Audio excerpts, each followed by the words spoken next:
Operation ಸಿಂಧೂರದಲ್ಲಿ ಯೋಧ ಮುರಳಿ ಹುತಾತ್ಮರಾಗಿದ್ದಾರೆ. ಮುರಳಿ ನಾಯಕ್ ಕುಟುಂಬಕ್ಕೆ 75 ಲಕ್ಷ ಹಣ ಘೋಷಣೆಯನ್ನ ಮಾಡಲಾಗಿದೆ. ಆಂಧ್ರ ಸರ್ಕಾರವು 50 ಲಕ್ಷ, ಹಾಗೆ ಡಿಸಿಎಂ ಪವನ್ ಕಲ್ಯಾಣ್ 25 ಲಕ್ಷ, ವೈಯಕ್ತಿಕವಾಗಿ 25 ಲಕ್ಷ ಹಣವನ್ನು ಪವನ್ ಕಲ್ಯಾಣ್ ಘೋಷಿಸಿದ್ದಾರೆ. ಮೃತ ಮುರಳಿ ನಾಯಕ್ ಕುಟುಂಬಕ್ಕೆ 5 ಎಕರೆ ಭೂಮಿಯನ್ನ ನೀಡಲಾಗಿದೆ. ಸರ್ಕಾರದಿಂದ ಡಿಸಿಎಂ ಪವನ್ ಕಲ್ಯಾಣ್ ಭೂಮಿ ಮಂಜೂರು ಮಾಡಿದ್ದಾರೆ. ಜಮ್ಮು ಮತ್ತು ಕಾಶ್ಮೀರದ ಗಡಿಯಲ್ಲಿ ಶೆಲ್ ದಾಳಿಯಿಂದ ಭಾರತದ ಯುವ ಸೈನಿಕನೊಬ್ಬ ಪ್ರಾಣ ತ್ಯಾಗ ಮಾಡಿದ್ದಾರೆ. ಪಾಕಿಸ್ತಾನದ ಗಡಿಯಲ್ಲಿ ನಡೆದ ದಾಳಿಯ ಸಂದರ್ಭದಲ್ಲಿ ಚಿಕ್ಕಬಳ್ಳಾಪುರ ಜಿಲ್ಲೆ ಬಾಗೇಪಲ್ಲಿ ಸಮೀಪದ ಆಂಧ್ರ ಪ್ರದೇಶಕ್ಕೆ ಸೇರಿದ ಕಲ್ಲಿಕೊಂಡ್ಲ ಗ್ರಾಮದ ಶ್ರೀರಾಮುಲು ನಾಯಕ್ ಹಾಗೂ ಜ್ಯೋತಿಬಾ ಬಾಯಿರವರ ಏಕೈಕ ಪುತ್ರ ಯೋಧ ಮುರಳಿ ನಾಯಕ್ ಹುತಾತ್ಮರಾಗಿದ್ದಾರೆ. ಹೀಗಾಗಿ ವೀರ ಮರಣ ಹೊಂದಿದ ಸೈನಿಕ ಮುರಳಿ ನಾಯಕ್ ಅಂತಿಮ ದರ್ಶನಕ್ಕೆ ಸಾವಿರಾರು ಸಂಖ್ಯೆಯಲ್ಲಿ ಆಗಮಿಸಿದ್ದಾರೆ. ಅಲ್ಲದೆ ಆಂಧ್ರ ಪ್ರದೇಶದ ಉಪಮುಖ್ಯಮಂತ್ರಿ ಪವನ್ ಕಲ್ಯಾಣ್ ಅವರು ಕೂಡ ಗೌರವ ಸಲ್ಲಿಸಿದ್ರು. ಹುತಾತ್ಮ ಯೋಧ ಮುರಳಿ ನಾಯಕ್ ಅವರ ಅಂತಿಮ ದರ್ಶನವನ್ನ ಪಡೆದು ಈ ಬಗ್ಗೆ ಮಾತನಾಡಿದ ಆಂಧ್ರ ಡಿಸಿಎಂ ಪವನ್ ಕಲ್ಯಾಣ್, ಹುತಾತ್ಮ ಮುರಳಿ ನಾಯಕ್ ಕುಟುಂಬಕ್ಕೆ 50 ಲಕ್ಷ ರೂಪಾಯಿ ಹಾಗೂ 5 ಎಕರೆ ಜಮೀನನ್ನ ನೀಡಲು ನಿರ್ಧರಿಸಿದ್ದಾರೆ. ಆಂಧ್ರ ಪ್ರದೇಶದ ಸರ್ಕಾರದ ಸಂಪುಟ ಸಭೆಯಲ್ಲಿ ನಿರ್ಧಾರವನ್ನ ಮಾಡಲಾಗಿದೆ. ನನ್ನ ವೈಯಕ್ತಿಕವಾಗಿ 25 ಲಕ್ಷ ರೂಪಾಯಿಯನ್ನ ನೀಡ್ತಾ ಇದ್ದೇನೆ ಎಂದಿದ್ದಾರೆ. ಇನ್ನು ಇದೇ ವೇಳೆ ಆಂಧ್ರ ಸಿಎಂ ಪುತ್ರ ನಾರಾ ಲೋಕೇಶ್ ಕೂಡ ಅಂತಿಮ ದರ್ಶನವನ್ನ ಪಡೆದರು. ಇನ್ನು ನೀವು ದೃಶ್ಯಾವಳಿಯಲ್ಲೂ ಕೂಡ ಗಮನಿಸ್ತಾ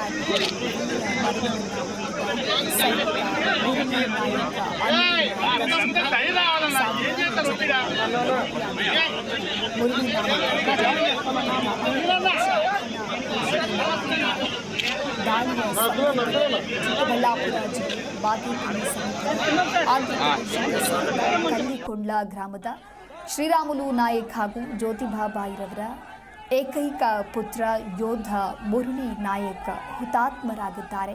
ಮೃತ ಮುರಳಿ ನಾಯಕ್ ಕುಟುಂಬಕ್ಕೆ 5 ಎಕರೆ ಭೂಮಿಯನ್ನು ಸರ್ಕಾರದಿಂದ ಮಂಜೂರು ಮಾಡಲಾಗಿದೆ ಅಂತ ಡಿಸಿಎಂ ಪವನ್ ಹೇಳಿದ್ದಾರೆ. ಡಿಸಿಎಂ ಪವನ್ ಕಲ್ಯಾಣ್ ಈ ರೀತಿಯಾಗಿ ಹೇಳಿದ್ದಷ್ಟೇ ಅಲ್ಲದೆ ಆಂಧ್ರ ಸರ್ಕಾರವು 50 ಲಕ್ಷ ಜೊತೆಗೆ ಡಿಸಿಎಂ ಪವನ್ ಕಲ್ಯಾಣ್ 25 ಲಕ್ಷ ಪರಿಹಾರವನ್ನು ನೀಡಿದ್ದಾರೆ.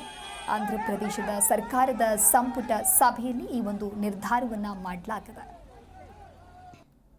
గౌరవ మంత్రి ఐటీ అండ్ ఎడ్యుకేషన్ మినిస్టర్ వారు అనౌన్స్ చేశారు.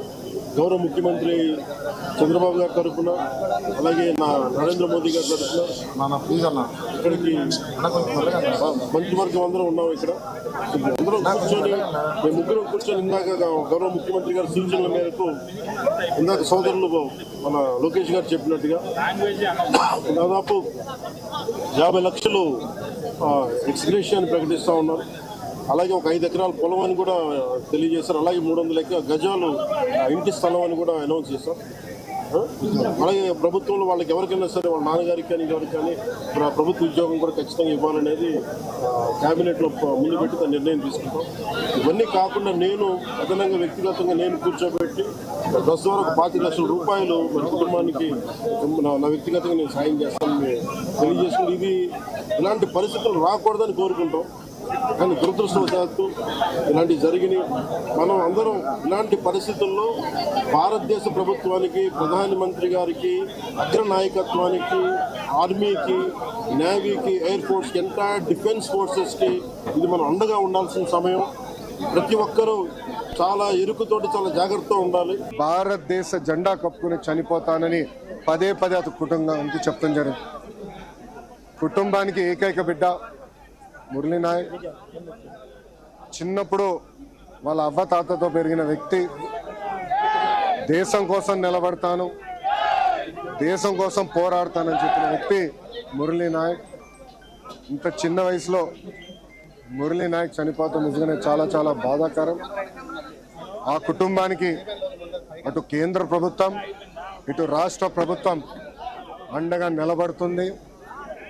గౌరవ ముఖ్యమంత్రి గారు మాతో మాట్లాడారు, ఉప ముఖ్యమంత్రి గారు, అదేవిధంగా హెల్త్ మంత్రి మన సత్యకుమార్ గారితో మాట్లాడి ఆ కుటుంబానికి ప్రభుత్వం నుంచి ఆర్థిక సాయం కింద 50 లక్షల రూపాయలు, దాంతోపాటు 5 ఎకరాల భూమి, ఇల్లు కట్టుకునేదానికి 300 గజాలు ప్రభుత్వం అందజేస్తాం జరుగుతుంది. అంతేకాకుండా కుటుంబాల కోరిక మేరకు కుటుంబంలో ఎవరికైనా ఉద్యోగం ఇస్తే, ప్రభుత్వ ఉద్యోగం ఇస్తే బాగుంటుందని అడిగారు.